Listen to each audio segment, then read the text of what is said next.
శ్రీ వారాహి కవచము.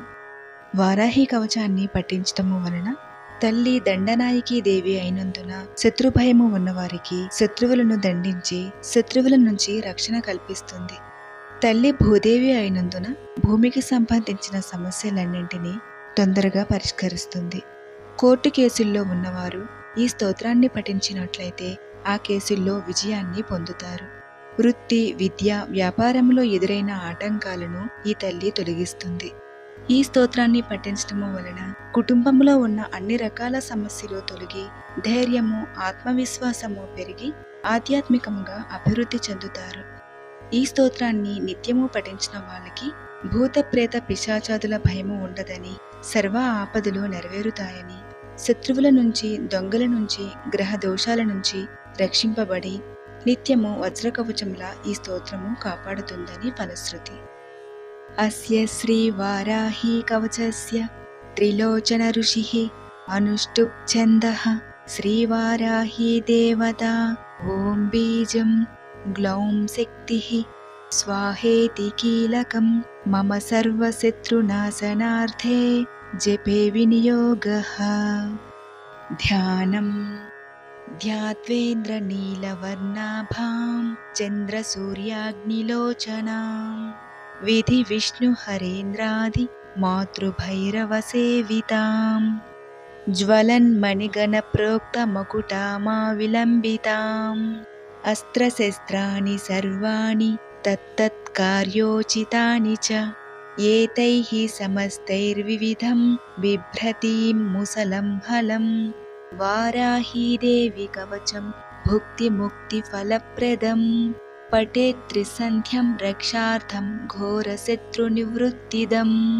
వాతాళీ మే శిరః పాతు ఘోరాహి ఫాలముత్తమం నేత్రే వరాహవదనా పాతు కర్ణౌ తథాంజనీ ఘ్రాణం మే రుంధినీ పాతు ముఖం మే పాతు జంభినీ పాతు మే మోహినీ జిహ్వాం స్తంభినీ కంఠమాదరాత్ స్కంధౌ మే Panchami path భుజౌ మహిషవాహనా సింహారూఢా కరౌ path కుచౌ కృష్ణమృగాంచితా నాభిం చ శంఖినీ పాతు పృష్ఠదేశే తు చక్రిణీ ఖడ్గం పాతు చ కట్యాం మే మేఢ్రం పాతు చ ఖేదినీ గుదం మే క్రోధినీ పాతు జఘనం స్తంభినీ తథా చండో చండశ్చోరుయుగ్మం జానునీ శత్రుమర్దినీ జంఘాద్వయం భద్రకాళీ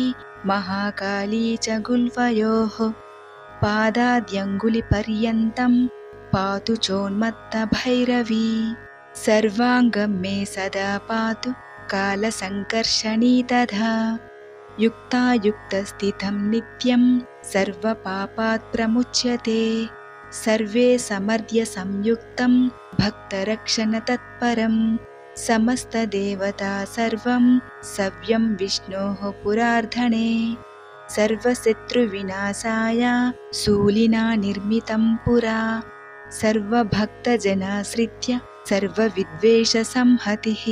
వారాహీ కవచం నిత్యం త్రిసంధ్యం యః పఠేన్నరః తథావిధం భూతగణా న స్పృశంతి కదాచన ఆపదః శత్రుచోరాది గ్రహదోషాశ్చ సంభవాః మాతాపుత్రం యథా వత్సం ధేనుః పక్ష్మేవ లోచనం తథాంగమేవ వారాహి రక్షా రక్షాతి సర్వదా. మాతాపుత్రం యథా వత్సం ధేనుః పక్ష్మేవ లోచనం తథాంగమేవ వారాహి రక్షా రక్షాతి సర్వదా. తథాంగమేవ వారాహి రక్షా రక్షాతి సర్వదా. ఇతి శ్రీ రుద్రయామల తంత్రే శ్రీవారాహి కవచం సంపూర్ణం.